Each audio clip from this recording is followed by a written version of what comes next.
Hola y bienvenidos a una nueva semana de clase. En nuestra última sesión iniciamos el recorrido por el Sistema Interamericano de Derechos Humanos y en esa oportunidad hicimos especial énfasis en la Comisión Interamericana de Derechos Humanos y por supuesto en cómo surgió el Sistema Interamericano de Derechos Humanos. En esta oportunidad vamos a centrar nuestra mirada en la Corte Interamericana de Derechos Humanos en principio y posteriormente vamos a estar hablando acerca de cómo es el trámite o el procedimiento que se surte una vez se presenta una petición ante el sistema interamericano, cómo es el recorrido dentro de la Comisión Interamericana y cómo es el recorrido dentro de la propia Corte y por supuesto hablaremos acerca de algunas recomendaciones para presentar las peticiones ante el sistema interamericano. Iniciando entonces nuestra temática, pensemos por un momento cómo surgen las labores de la Corte Interamericana de Derechos Humanos. Esto se relaciona en grande medida con lo que hemos hablado en nuestra última sesión, pero es importante precisar o recordar que en noviembre de 1969 en San José de Costa Rica se realizó una conferencia especializada interamericana sobre derechos humanos. Y fue en esa conferencia en donde los diferentes delegados de los Estados miembros redactaron la Convención Americana de Derechos Humanos que iba a entrar en vigor tiempo después, en 1978. ¿Por qué tardó tanto tiempo en entrar en vigor? Bueno, eso se relaciona con el requisito que se estableció dentro de la propia convención para que la misma entrara en vigor. ¿Cuál fue ese requisito? Que al menos 11 estados hubiesen ratificado y depositado la respectiva convención americana y ese requisito se cumplió el 18 de julio de 1978. Es allí entonces cuando entra en vigor la Convención Americana de Derechos Humanos. Hasta la fecha, aproximadamente 25 Estados miembros han ratificado la Convención Americana, entre esos Colombia y entre otros, por ejemplo, Nicaragua, México, Bolivia, Chile, Argentina, Guatemala, Honduras, Venezuela, Trinidad y Tobago en su momento habían ratificado la Convención Americana, sin embargo Trinidad y Tobago denunció la Convención, es decir, se retiró de la Convención en el 98 y Venezuela hizo lo propio, como ustedes recordarán, en el año 2012. Hay que tener en cuenta que una vez se denuncia la Convención, se retira un estado de la Convención, los efectos de esa denuncia se dan al año siguiente, es decir, la convención sigue en vigencia para ese estado por un año más. Por lo mismo, cuando Venezuela se retiró en el 2012, eso fue el 10 de septiembre del 2012, que denunció la convención siguió en vigencia o en vigor dentro de este estado o en relación con este estado hasta el 10 de septiembre del año 2013, momento en el cual entonces la competencia contenciosa de la Corte Interamericana, por ejemplo, cesaría respecto de hechos que se presentaran con posterioridad a esa fecha. De la misma manera, es importante tener en cuenta que cuando la comisión inicia sus funciones en 1959, como ustedes recordarán, fue con posterioridad que iniciarían labores la Corte Interamericana. La Corte no inició sesiones sino hasta después de que entró en vigor la Convención Americana por obvias razones, pues es el instrumento que la crea y por lo mismo sus funciones no iniciaron sino hasta 1979. Fue allí en donde en este año la Asamblea General de la OEA selecciona o elige a los que vendrían a ser los primeros jueces. Recuerden que la Corte Interamericana está integrada por 7 jueces que son elegidos por los Estados miembros de la OEA. Esta Corte Interamericana inició sus funciones inicialmente en Washington, D.C., pero posteriormente Costa Rica le hizo un ofrecimiento a la Corte Interamericana para que tuviera su sede en este país y esa propuesta fue aceptada y por eso actualmente la Corte Interamericana se encuentra en Costa Rica y de hecho pues fue una propuesta que se realizó muy recientemente al inicio de las funciones de la Corte y por tanto ha sido su sede por varios años, al punto en que por ejemplo han suscrito acuerdos Costa Rica y la OEA para que el funcionamiento de la Corte sea en este lugar y le han cedido un edificio, una casa en donde ejerce las funciones actualmente la Corte Interamericana. Podemos ver entonces que la Corte Interamericana es un organismo judicial,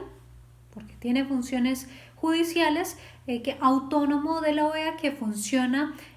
a partir del mandato que le ha otorgado la Convención Americana. Es importante recordar que la Corte tiene dos funciones específicas o dos grandes funciones, una función consultiva y una función contenciosa. ¿Cuál es la función consultiva? La función consultiva hace referencia a la recepción de solicitudes de opiniones consultivas que puede presentar la Comisión Interamericana de Derechos Humanos o algún Estado miembro. ¿Para qué se presentan esas solicitudes? Bueno, la Corte es el intérprete auténtico del contenido que tiene la Convención Americana y como hemos visto en sesiones anteriores en relación con los tratados de la ONU, por ejemplo, esos tratados se deben ir interpretando de acuerdo con la realidad y la evolución que tiene la sociedad. Y por lo mismo el contenido de un tratado, cuando se dice, por ejemplo, que se tiene el derecho a la propiedad privada, como ocurre en la Convención Americana de Derechos Humanos, el artículo 21 consagra el derecho humano a la propiedad. Pero en ese artículo no se consagra, por ejemplo, el derecho que tienen las comunidades indígenas a la propiedad. Sin embargo, a partir de la interpretación que se ha realizado de la Convención Americana, por supuesto en el ejercicio que hace la Comisión y la Corte, pero principalmente en este caso la interpretación que realiza la Corte en sus sentencias y sus opiniones consultivas, es que se va derivando el contenido que tiene el respectivo tratado. Y esto es importante porque algunas veces no hay casos que hayan llegado a la Corte donde se traten determinadas temáticas. Sin embargo, los estados o la propia comisión pueden llegar a elevar esas solicitudes de opinión consultiva para que la Corte desarrolle el contenido o por lo menos indique a qué se hace referencia a esos derechos o qué obligaciones se derivan del contenido de ese tratado, como ocurrió por ejemplo con la opinión consultiva que se presentó por parte de Colombia en relación con las obligaciones que tienen los estados respecto del medio ambiente a partir de la consagración de los derechos contenidos en el artículo 4 y 5 relacionados con el derecho a la vida y a la integridad personal. Entonces, a partir del contenido de esos dos derechos que están consagrados en la Convención, la Corte hizo una interpretación de la relación que tiene el derecho a la vida frente al medio ambiente y cuáles son las obligaciones que tienen los estados en esa materia. Allí entonces podemos ver la importancia que tienen esas opiniones consultivas para la actualización del derecho y para que los estados tengan claro las obligaciones que se desprenden en ese sentido. Otra función importante que cumple la Corte Interamericana es la función contenciosa y es una de las funciones que más desarrolla, es la función a partir de la cual emite las sentencias de casos particulares que le son sometidos principalmente por la Comisión Interamericana de Derechos Humanos y a partir de las cuales pues va a tomar una decisión de si hay o no hay responsabilidad internacional de un Estado. Esta es entonces la primera precisión que hay que realizar. ¿Contra quién se puede presentar una petición dentro del sistema interamericano? Ya encaminándonos propiamente a la función contenciosa que se cumple por parte de la Corte Interamericana y que tiene un inicio dentro de la Comisión, como lo vamos a hablar más adelante. Pero debemos tener claro que en el sistema interamericano no se conocen denuncias respecto de personas particulares, sino que se conocen denuncias contra estados y esos estados tienen que hacer parte para que se pueda proferir una sentencia por parte de la Corte Interamericana, tienen que ser parte de la Convención Americana y haberle concedido competencia contenciosa a la Corte Interamericana. Porque los estados pueden hacer eso, podrían suscribir o ratificar la Convención Americana sin conferirle competencia contenciosa a la Corte Interamericana, en cuyo caso entonces el seguimiento a las violaciones de los derechos humanos, las peticiones que se presenten ante el sistema, únicamente las conocería la Comisión Interamericana sin que pueda enviar o remitir el caso ante la Corte Interamericana. Esa es entonces la primera precisión. Algunas personas en diferentes estados dicen es que X persona es una mala persona, yo quiero demandar y denunciar ante el sistema interamericano a esa persona, no se puede realizar. El sistema interamericano se basa en la responsabilidad estatal y no en la responsabilidad individual de una persona natural. Adicionalmente, debemos tener en cuenta que la responsabilidad de los estados se puede desprender ya sea por acción, por omisión o por aquiescencia. ¿Qué significa eso? Por acción tiene que ver cuando la vulneración al derecho humano se ha realizado o ejecutado de manera directa por parte del Estado.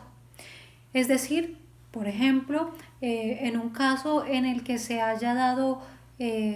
una ejecución extrajudicial perpetrada por un agente del Estado. Allí se realiza una acción por parte del Estado, puesto que es uno de sus agentes quien directamente realiza la acción. Pero el Estado también podría tener responsabilidad por omisión, es decir, cuando tendría que haber realizado algo y no lo hizo. Puede ser el caso, por ejemplo, de cuando una persona se encuentra privada de la libertad y estando recluida en este sitio inician unos disturbios, unas manifestaciones internas que terminan en la golpiza y la muerte de determinada persona que está allí privada de la libertad, y ocurre que en tanto se estaba realizando esa manifestación o esa acción violenta, los agentes del Estado que estaban a la custodia de estas personas se fueron y no cumplieron con la obligación que tienen de brindar protección, guarda y custodia a las personas que se encuentran allí privadas de la libertad. Entonces ahí se puede ver que la persona que cometió el asesinato de una de las personas presas en la cárcel no fue directamente un agente del Estado, pero el Estado omitió actuar en ese momento en donde tenía la obligación de realizar precisamente esos actos de protección. Y finalmente, los estados también pueden ser responsables por aquiescencia, es decir, el Estado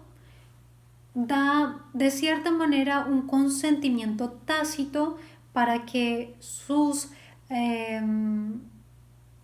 agentes o terceros realicen determinada acción. Eso ha sucedido, por ejemplo, en el caso de Colombia, cuando hemos visto las masacres que no fueron perpetradas por el ejército o por un agente del Estado, sino que lo realizaron grupos al margen de la ley. Llámense FARC, llámense paramilitares, pero no fueron ejecutados realmente por el Estado. Por lo mismo, iniciaría la pregunta, bueno, ¿por qué el Estado es responsable de algo que no hizo, sino que hicieron terceros? Pero resulta que han ocurrido en esos casos, se ha comprobado que el Estado tenía conocimiento, por ejemplo, que los grupos paramilitares iban a ir a determinado sitio y no hicieron nada para detenerlos ni proteger a la población civil, sino que básicamente dieron su consentimiento, su aquiescencia, sin que existiera una resolución oficial por parte del Estado, sino que teniendo conocimiento no los detuvieron. Y casi que en algunos casos se ha comprobado que hubo determinada, que conestaron, ¿no?, con las acciones que estaban realizando los grupos paramilitares, y en ese sentido entonces pueden llegar a ser responsables. Por otro lado, debemos tener en cuenta qué no puede llegar a ser la Comisión Interamericana. Por otro lado, debemos tener en cuenta qué no se puede buscar dentro del sistema interamericano, es decir, qué no puedo llegar a pedir. Por ejemplo,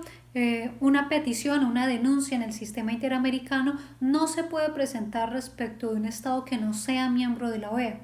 Por ejemplo, yo no puedo denunciar en el sistema interamericano a Rumania, porque no es un Estado que haga parte de la OEA. De la misma manera, ha ocurrido que en el sistema interamericano llegan solicitudes de personas que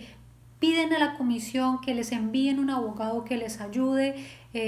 dentro de un proceso interno que no ha tenido éxito, o les piden, por ejemplo, que les ayuden a tramitar permisos migratorios o trámites de otorgamiento de asilo, aspectos que salen de la competencia de la comisión y que por supuesto no podrían llegar a ser tramitados, de la misma manera que si se busca ayuda económica o medios de trabajo en donde se pide a la comisión apoyo para que una persona pueda acceder a un trabajo en un país. Bueno, aspectos que no tienen nada que ver con la supervisión de derechos humanos y por supuesto el brindar recomendaciones a los estados. Entonces ahí hay que ser un poco conscientes de cuál es la verdadera finalidad que se tiene dentro del sistema interamericano. Y adicionalmente es necesario tener en cuenta cuáles son esos instrumentos internacionales base que me permiten entrar a analizar en el sistema interamericano un caso determinado. Ya sabemos que la Convención Americana es el instrumento internacional por excelencia en donde se basan pues, los casos que se presentan ante la Corte Interamericana y ante la propia Comisión. Sin embargo, dentro del sistema interamericano existen otros tratados que mencionamos un poco en el video anterior, pero es importante recordar los principales que muchas veces tiene en cuenta la Corte a la hora de interpretar la Convención Americana.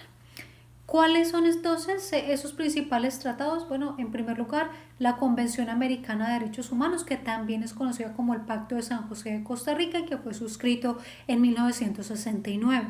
Junto con él se encuentra la Convención Interamericana para Prevenir y Sancionar la Tortura, que se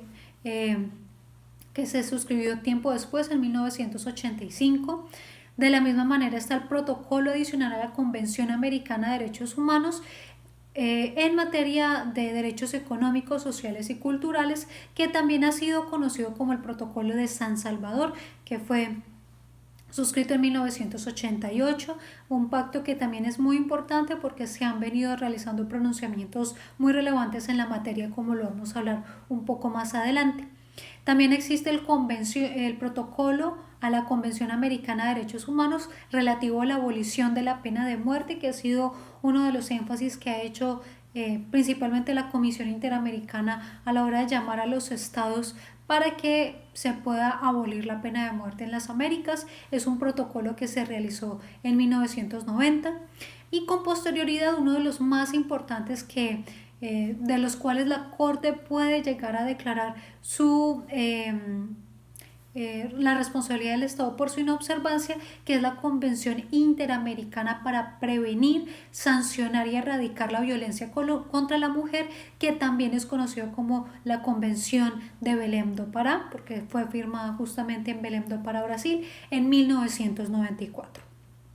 Y tenemos también la Convención Interamericana sobre Desaparición Forzada, también de 1994, y la Convención Interamericana para la Eliminación de todas las formas de discriminación contra las personas con discapacidad, que es de 1999. Esos son los principales tratados a nivel del Sistema Interamericano de Derechos Humanos. Importante destacar, por ejemplo, que en cuanto al Protocolo de San Salvador, se estableció una limitante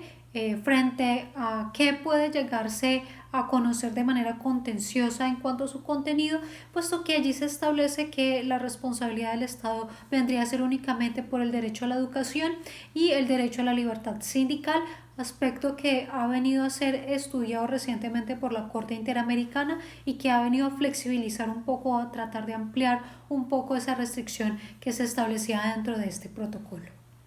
Teniendo en cuenta los elementos anteriores relacionados contra quién se puede presentar una denuncia, ahora es necesario precisar quién puede presentar una denuncia en el sistema interamericano, una denuncia o petición. Cualquier persona puede llegar a presentar una petición en el sistema interamericano. Cualquier persona o grupo de personas, una ONG, pueden ser peticionarios y pueden representar a las presuntas víctimas. Puede ocurrir que el peticionario y la presunta víctima sean la misma persona, pero hay víctimas que muchas veces acuden representados por ONGs o por un abogado. No es un requisito necesario el acudir mediante abogado, la persona puede acudir directamente sin necesidad de abogado, pero cumpliendo con los requerimientos que se piden dentro de estos aspectos. Es importante tener en cuenta entonces cuál es el trámite que se le debe dar a esta petición,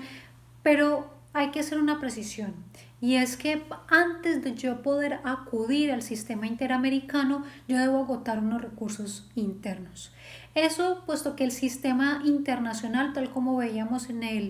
cuando hablábamos de la ONU, los sistemas internacionales de protección de derechos humanos son subsidiarios. ¿Y eso qué significa? Eso significa que primeramente se tiene que dar la oportunidad al Estado para que subsane las falencias que pueda tener en materia de derechos humanos. Es decir, tengo que agotar los recursos que me ofrece el Estado para ello. Y si los recursos no son efectivos o no se han podido culminar, pues podré acudir entonces al sistema internacional, o si ya finalizaron, por supuesto, y no fueron efectivos para subsanar la violación a los derechos humanos. Pero en todo caso, se tiene que agotar los recursos internos. ¿Eso qué significa? Significa entonces, digo, en términos generales, que yo debo haber agotado los recursos judiciales que me ofrece el Estado para resolver mi situación. Y en el momento en el que se culmina o se profiere la última decisión, es allí entonces en donde se considera que se han agotado los recursos internos. Por ejemplo, si yo estoy hablando de un caso en donde una persona ha sido privada de la libertad, pues el recurso que el Estado me ofrece es el habeas corpus. No puedo acudir de manera directa al sistema interamericano. Primero tendría que haber presentado el habeas corpus y esperado su respectiva resolución. De la misma manera, entonces, se tiene que analizar cada caso concreto cuál es el recurso que puedo plantear para poder subsanar la violación a los derechos humanos. Sabiendo entonces que debemos agotar los recursos internos, es necesario precisar que la Convención Americana de Derechos Humanos establece unas excepciones al agotamiento de los recursos internos. Es decir, la regla general es que tengo que agotar los recursos internos, pero la Convención consagra 3 excepciones a esa regla, unas excepciones bastante lógicas. ¿Cuál es la primera?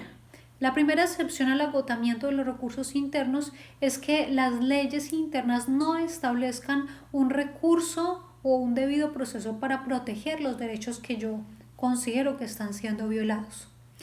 Por ejemplo, en casos de pueblos indígenas ha sucedido que ellos reclaman la titulación de sus tierras ancestrales, pero en algunas oportunidades, cuando los pueblos o comunidades indígenas acuden al Estado y le piden que le realice la correspondiente titulación de sus tierras, el Estado le dice que no. Y cuando van a ver las comunidades indígenas qué recursos tienen, cuál es el trámite administrativo para solicitar sus tierras, no existe una ley en donde se establezca ese procedimiento, ni existe un recurso judicial al que puedan acudir para solicitar este aspecto, más allá quizá del amparo, que muchas veces no es efectivo para que se promueva la titulación de las tierras en la medida en que no hay una ley que lo establezca de esta manera. Allí entonces tenemos una excepción a ese agotamiento de recursos internos en la medida en que yo no puedo agotar un recurso que no existe. Por otro lado, la segunda excepción es que no se le haya permitido a la víctima o se le haya obstaculizado el agotamiento de los recursos internos, como ha ocurrido en casos en los que las personas que son víctimas de determinado delito, ha ocurrido por ejemplo con casos de mujeres que son estigmatizadas y que van a presentar su denuncia por un delito del cual fueron objeto, y las autoridades del Estado no les creen y por lo mismo no les reciben la correspondiente denuncia. Y el proceso penal o la denuncia penal en ese caso es el trámite por excelencia que se debe realizar, pero al impedírsele el acceso al mismo, pues no es posible agotar ese recurso. Y finalmente, la tercera excepción es que haya una demora injustificada en la decisión judicial. Y es uno de los casos más comunes cuando las víctimas, por ejemplo, realizan la correspondiente denuncia penal, presentaron el proceso de reparación directa, bueno, con el recurso que correspondiera, y ocurre que han pasado 10, 15, 20 o más años y no han resuelto todavía el respectivo trámite judicial. En ese caso, entonces, lo que termina sucediendo es que están incursos en esa excepción de que no se le ha dado o existe un retardo injustificado que impide a las personas que puedan agotar los recursos internos. Ahora bien, debo tener en cuenta que el hecho de indicar dentro de la petición los recursos internos que ha agotado, que usualmente terminan siendo recursos judiciales, eso no significa que la comisión o la corte se terminen convirtiendo en una tercera o cuarta instancia. Es decir, el hecho de que yo esté inconforme con una decisión judicial no quiere decir que se me hayan vulnerado los derechos humanos. Y el hecho de que yo acuda a la comisión o a la corte queriendo que cambien o modifiquen una decisión judicial, pues debo tener en cuenta que la comisión y la corte no son una tercera o cuarta instancia. En esa medida, el sistema interamericano, en términos generales, es respetuoso de los trámites internos que se realicen, a menos de que se termine considerando que existe una arbitrariedad, una situación muy extraordinaria que termina meritando esa situación. La Corte Interamericana ha llegado a pedirle a los estados que en determinado caso se profiera una nueva sentencia o que se eliminen los efectos de una sentencia judicial. Pero ese tipo de acciones terminan siendo bastante extraordinarias, y por lo mismo es que no se debe esperar que ellos se conviertan en una tercera o cuarta instancia. Pero sí es importante tener en cuenta cuándo debo presentar la respectiva petición. Eso es importante tenerlo en cuenta porque sí existe lo que podemos considerar un término de caducidad, y es que los peticionarios tienen 6 meses a partir de la última decisión, la decisión definitiva que se haya tomado en el caso, para presentar la petición. Entonces, si el único recurso que yo tenía era el habeas corpus y ya se presentó el habeas corpus, se tomó la decisión, presenté la apelación y no tuve el efecto deseado, pues en ese caso yo voy a poder considerar que agoté los recursos internos, y la última decisión a partir de esa fecha debo contar 6 meses para presentar, hasta 6 meses para presentar la respectiva petición. Si yo me paso de esos 6 meses, pues ya voy a correr el riesgo de que sea rechazada mi petición por haber sido presentada de manera extemporánea. Y como última precisión, es importante tener en cuenta que aunque la decisión o la sentencia es proferida por la Corte Interamericana, no se puede acudir de manera directa a la Comisión Interamericana. Tengo que acudir primeramente a la comisión, y es la comisión la que va a someter el caso. Es decir, no se puede por un individuo presentar una demanda directamente ante la Corte Interamericana. Definitivamente el trámite va a iniciar dentro de la comisión, como lo vamos a estar viendo a continuación. El trámite ante el Sistema Interamericano de Derechos Humanos inicia con la presentación de una petición individual, que también puede ser conocida como denuncia. ¿Qué debe contener la denuncia que se presenta ante la Comisión Interamericana de Derechos Humanos? De manera similar a las peticiones o denuncias que hemos hablado previamente, dentro del sistema interamericano, por supuesto, se tienen que indicar los datos exactos de las presuntas víctimas y sus familiares, es decir, de las personas que están buscando la respectiva reparación y sometimiento del caso, y respecto a las cuales se va a buscar una reparación. Eso es muy importante que se identifique al principio, porque la comisión hace una identificación de las víctimas en el informe de admisibilidad y posteriormente en el informe de fondo, y después de que en el informe de fondo, cuando se trata de casos, digamos que de individuos y no de colectividades, pero cuando se trata de peticiones, por ejemplo, de Pepito y su familia, es importante saber que la demanda o la denuncia no se está presentando únicamente por Pepito, sino que también es Pepito, Pepita, Sutanita y Fulanito, que son los miembros del núcleo familiar. Eso es muy importante para evitar luego problemas, porque ya ha pasado que la Corte Interamericana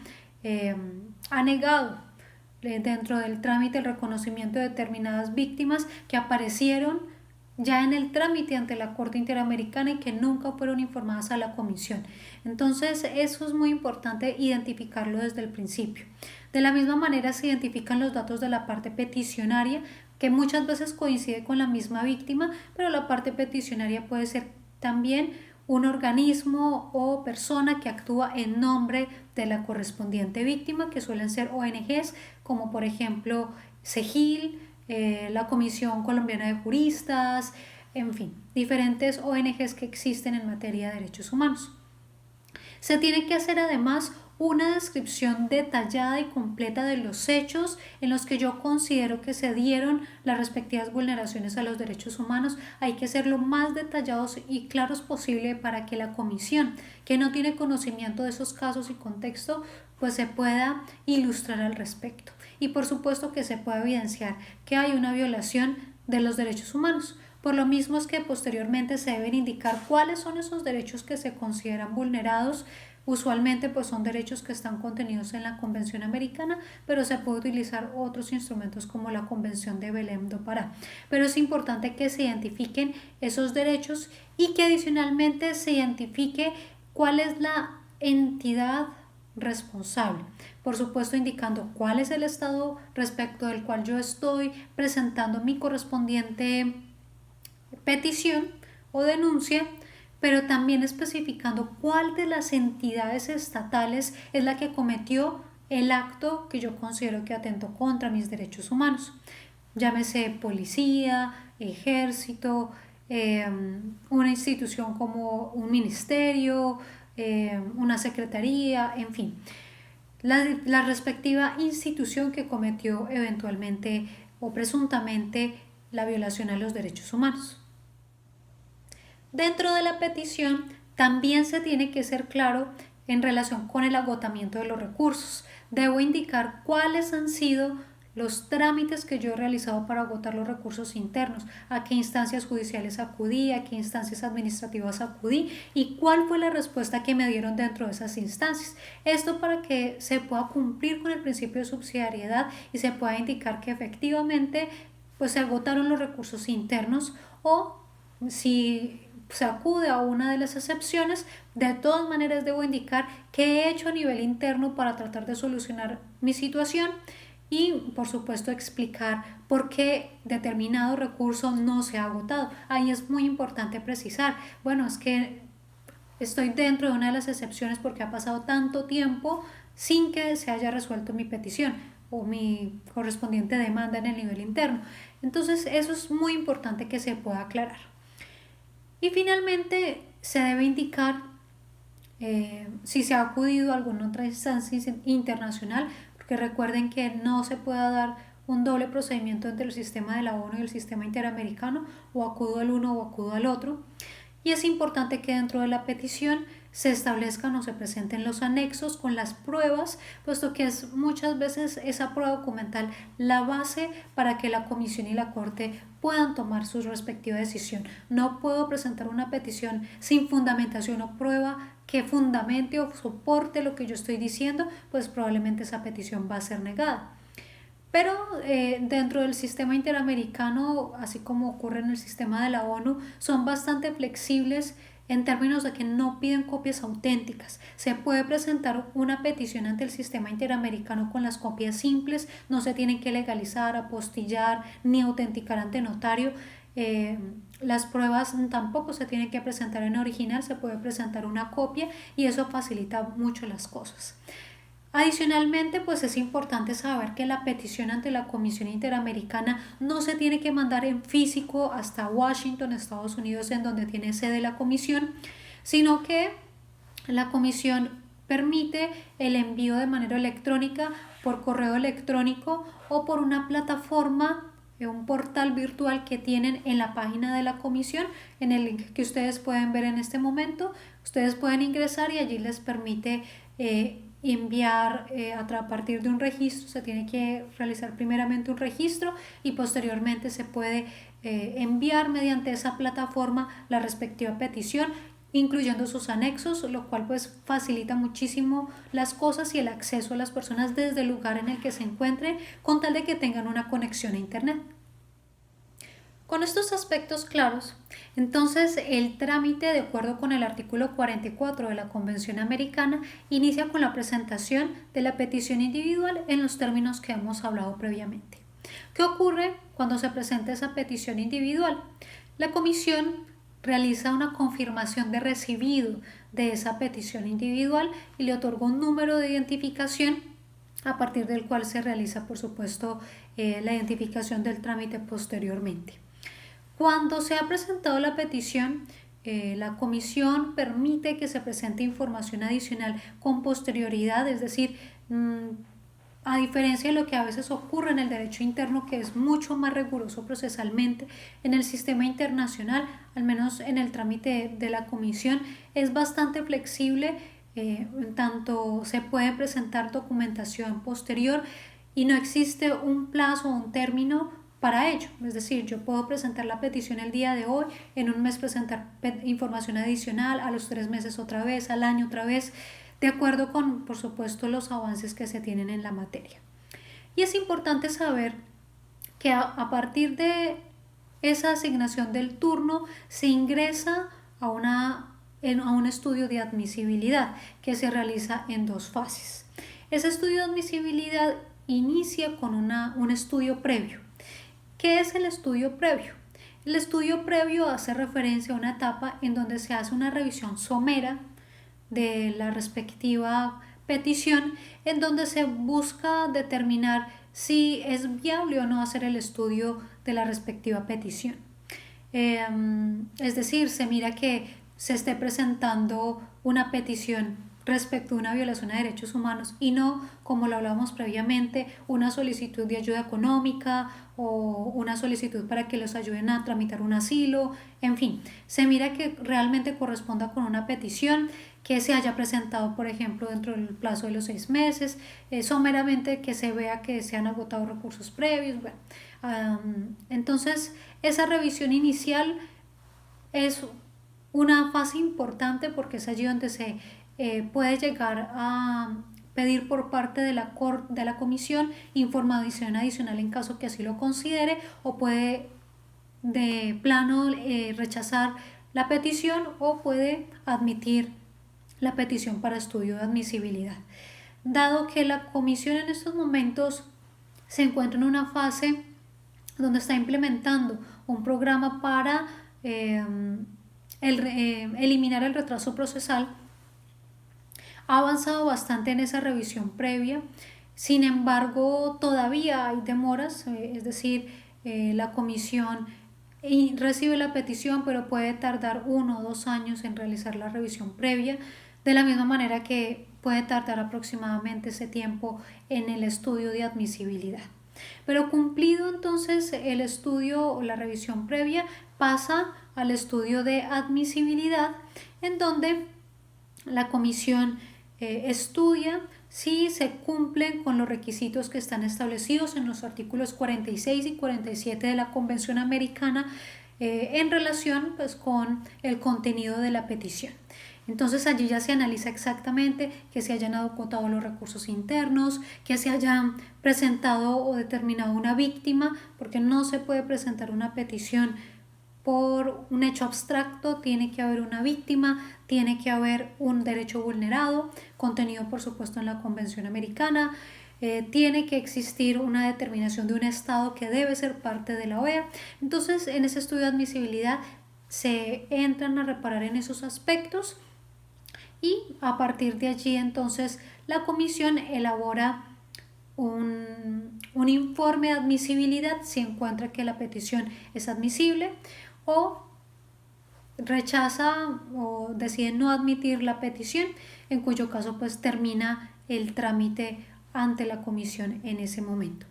Si la decisión es admitir y se elabora el informe de admisibilidad, entonces allí inicia el procedimiento y la petición se vuelve caso ante la Comisión Interamericana. Cuando se vuelve caso y se ha presentado el informe de admisibilidad, lo que hace la Comisión Interamericana es poner en conocimiento del respectivo Estado ese informe de admisibilidad para que presente información sobre ese caso. Y de manera sucesiva, los escritos que se van presentando de parte y parte se le corre traslado. Por ejemplo, si presenta el escrito del Estado, se le pone en conocimiento a los peticionarios presentan sus observaciones que a su vez son puestas en conocimiento hacia el Estado. Durante este trámite también se puede llegar a una solución amistosa con el Estado. Es decir, la Comisión puede buscar un acercamiento de las partes con la finalidad de que se dé una terminación anticipada del proceso. Esto, por supuesto, es una gestión diplomática que realiza la Comisión porque busca acercar a las partes. Dependiendo del caso, es más o menos posible. Sin embargo, puede que los peticionarios o el Estado no esté de acuerdo y no quiera realizar un acercamiento de un trámite amistoso, en cuyo caso entonces pues se continúa con el respectivo trámite. Si se logra terminar el proceso a través de una solución amistosa, la comisión elabora un informe al respecto y allí terminaría el caso. De lo contrario, lo que va a ocurrir es que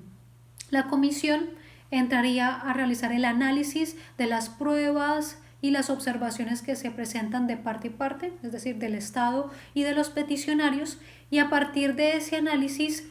elabora un informe confidencial en donde establece si el Estado, de acuerdo con las pruebas que fueron allegados, son o no son responsables de los derechos por los cuales se considera que se están vulnerando. Allí entonces, si el Estado, perdón, la Comisión considera que no hay vulneración de los derechos humanos, pues se elabora un informe en ese sentido. Sin embargo, si el Estado, la Comisión considera que el Estado efectivamente es responsable, se elabora un informe confidencial y se le dan unas recomendaciones a los Estados que son puestas en su conocimiento, y a partir de un término prudencial para ver la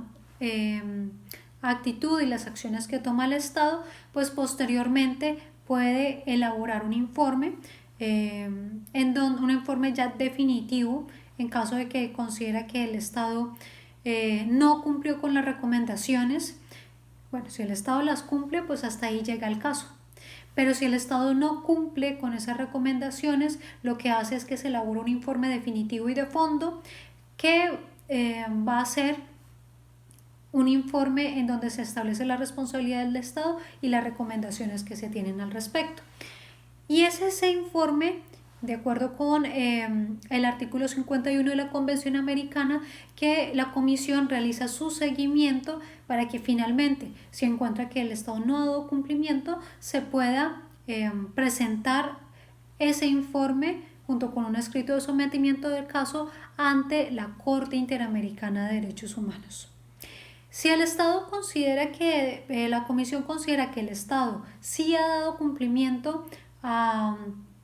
las recomendaciones, pues no presenta o no eleva la solicitud ante la Comisión, ante la Corte Interamericana. Finalmente, ¿cuál es el trámite que se surte dentro de la Corte Interamericana de Derechos Humanos? Bien, pues el primer paso es que la Comisión presente un escrito de sometimiento de caso ante la Corte Interamericana acompañado del informe de fondo que realizó y que lo hablamos previamente. De ese escrito y de ese informe de fondo se pone en conocimiento a los peticionarios para que ellos presenten un documento que se conoce como escrito de solicitudes, argumentos y pruebas. Es en ese momento en donde se independiza el trámite que se realiza entre la comisión y los representantes. Todo el trámite de la comisión, pues ustedes pueden ver, son los peticionarios los que están presentando los escritos ante la comisión y es la comisión la que elabora lo que vendría a ser la demanda ante la Corte Interamericana. Sin embargo, posteriormente los representantes de las víctimas o los peticionarios pueden presentar ese escrito de solicitudes, argumentos y pruebas que va a ser como la demanda que ellos mismos elaboran y en donde pueden incluir nuevas pruebas, datos o información adicional que es bastante importante para el trámite. Cuando ellos han presentado ese escrito, ese ESAP, como se conoce coloquialmente, que es escrito de solicitudes, argumentos y pruebas, ese escrito se pone en conocimiento del Estado y el Estado contesta la demanda que se presenta o ese escrito de SAP junto con lo que argumenta la Comisión Interamericana. ¿Qué puede hacer el Estado? El Estado puede tomar diferentes actitudes. Una actitud amistosa, en donde busca ahora sí un acercamiento con las partes y busca llegar a una solución amistosa, se puede hacer también dentro del trámite ante la Corte Interamericana, y si se logra efectivamente esa solución amistosa, la Corte Interamericana proferirá una sentencia de homologación de acuerdo de solución amistosa, en donde se daría por finalizado el trámite. Pero puede pasar que el Estado asuma una posición mucho más defensiva, en cuyo caso puede interponer excepciones preliminares conforme lo establece la Comisión Americana y el Estatuto y Reglamento de la Corte, y en ese caso entonces se pondrá en conocimiento de la Comisión y de los peticionarios el escrito de excepciones preliminares que presenta el respectivo Estado. Pero puede suceder también que el Estado tenga una posición eh, eh, un poco más directa en el sentido de reconocer su responsabilidad, y puede reconocer total o parcialmente la responsabilidad en un caso concreto. Pues es una situación que por supuesto se le pone también en conocimiento a los peticionarios y a la propia comisión, porque a veces ocurre que los estados hacen un reconocimiento de responsabilidad bastante ambiguo y no se entiende si realmente están reconociendo responsabilidad o no, o hasta qué punto lo hacen, y por lo mismo entonces ponen en conocimiento estos aspectos. O finalmente pues el estado eh, puede presentar un escrito en donde no presente excepciones preliminares ni haga reconocimiento de responsabilidad, sino que simplemente presenta un escrito que, digamos, es una posición un poco más neutral, pero por supuesto pues es una posición válida. De esto, entonces, tras haberse puesto en conocimiento las excepciones preliminares o el reconocimiento, se pasa a una etapa, llamémoslo una etapa de pruebas. Si el caso es sencillo, entre comillas, es decir, se basa únicamente en prueba documental, pues esto permitirá que directamente se pase a una fase de alegaciones por parte de las diferentes partes, pero puede suceder que el Estado, la Comisión o los propios peticionarios quieran presentar declaraciones, peritajes, affidavits. Entonces posteriormente se abre un espacio en el que se hace el trámite de los affidavits, declaraciones, peritajes, y por supuesto se le corre traslado a las respectivas partes para que se pronuncien al respecto, y finalmente se presenta una etapa para que de manera escrita se presenten alegaciones finales por el Estado, la Comisión y las partes, y allí es entonces en donde la Corte Interamericana ya entra a tomar una sentencia en donde decide la responsabilidad o no que tenga un Estado al respecto, y finalizada o proferida esa sentencia, entonces se puede solicitar por la Comisión, peticionario y su Estado la interpretación de esa sentencia en aspectos que puedan ser vacíos o oscuros, y a partir de esa solicitud la Corte Interamericana puede llegar a proferir una sentencia de interpretación, tras lo cual entonces solamente queda en la fase de supervisión de cumplimiento de la sentencia. La Corte Interamericana no archiva un proceso hasta que no se encuentra que se han cerrado o se han cumplido de manera total las decisiones y las órdenes que se dieron allí. Y eso es importante porque si ustedes entran al portal de la Corte Interamericana van a encontrar que han sido pocos los casos en los que se han archivado por cumplimiento total. De hecho, de Colombia no hay ninguno que se haya cerrado por cumplimiento total. De allí entonces la importancia de esa supervisión de cumplimiento de sentencia. Y por supuesto reconocer la labor que cumple la comisión y la Corte Interamericana, puesto que ha sido a partir de esa labor en donde se han entrado a debatir casos muy importantes y temáticas muy importantes, como lo han sido, por ejemplo, privación injusta de la libertad, los derechos de la mujer y los obstáculos que han tenido las mujeres muchas veces